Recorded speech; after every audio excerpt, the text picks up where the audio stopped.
C'est les tutos de Nono. Bonjour chers amis traders. Dans une récente vidéo, j'ai indiqué qu'il pouvait être plus intéressant d'acheter du dollar ou du franc suisse que de rester tout simplement liquide en euros. Pourquoi ? Parce que déjà l'euro se casse la figure par rapport au dollar et par rapport au franc suisse, et donc cette perte de valeur par rapport à une autre monnaie fait que justement cette monnaie devient intéressante à acheter. Alors aujourd'hui dans cette vidéo je vais vous expliquer comment le faire sur Interactive Broker. Vous allez voir, c'est très simple. Maintenant vous imaginez bien qu'il y a plusieurs façons de faire ça. On peut bien sûr sur un autre courtier sans doute faire la même chose, convertir des euros en dollars. On peut aussi acheter ou vendre, en l'occurrence ici, des CFD.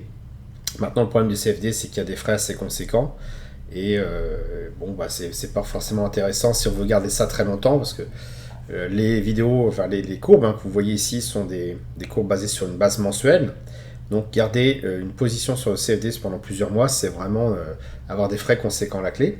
Enfin, on peut aussi bien sûr acheter, convertir son argent en format papier, format argent liquide, et détenir des francs suisses ou du franc ou du dollar américain.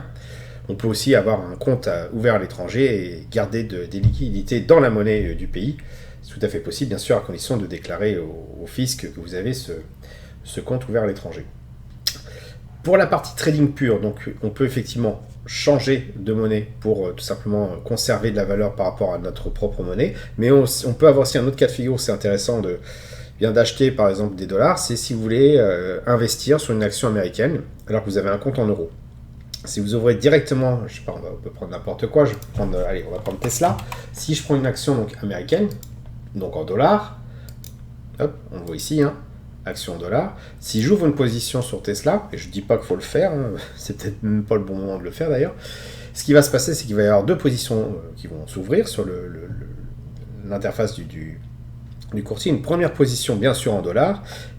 Si vous prenez une action, vous allez ouvrir une position à 681 $. Et l'autre position, ça sera tout simplement une conversion euro-dollar. Donc vous allez vendre de l'euro pour acheter du dollar. Donc une position de vente à découvert sur de l'euro-dollar avec des frais conséquents.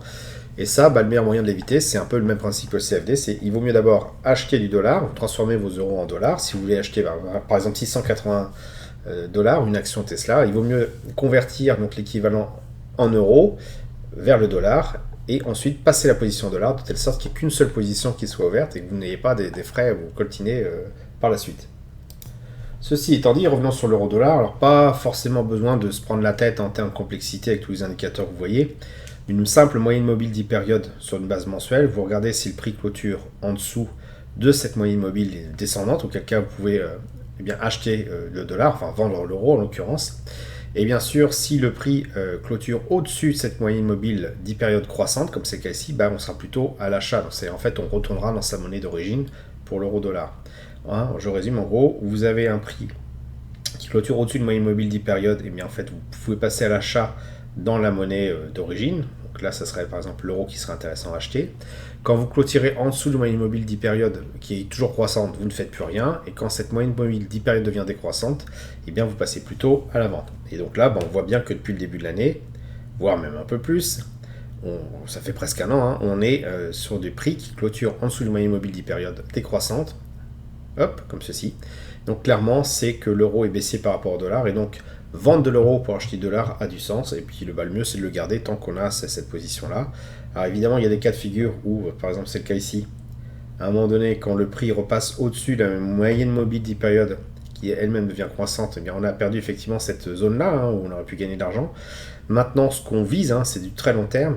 C'est pas forcément de faire du scalping. Ce qu'on veut, c'est donner de la valeur ajoutée à notre argent, tout simplement en le plaçant dans une autre monnaie.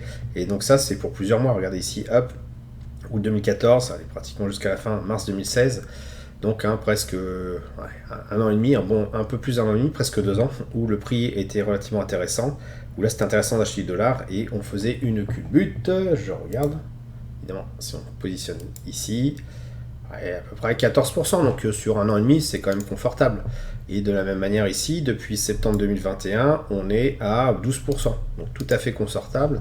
Et on oublie le livret A avec ces 6%, on n'est même pas 6%, je crois qu'on est à 2%, donc c'est complètement ridicule. D'autant que l'inflation, elle, est à 6%, donc je pense qu'à un moment donné, il faut se poser des questions, regarder ce qui est vraiment pertinent. Il y a des choses qu'on peut faire, Et le plus simple, et on va le voir pour ce cas de figure-là, c'est ici, c'est vendre l'euro pour acheter du dollar. Alors, comment on s'y prend justement? Eh bien, on va retourner donc sur l'interface de ProRealTime. On clique donc sur l'interface de gestion du compte. Une fois logué, on arrive sur la page principale.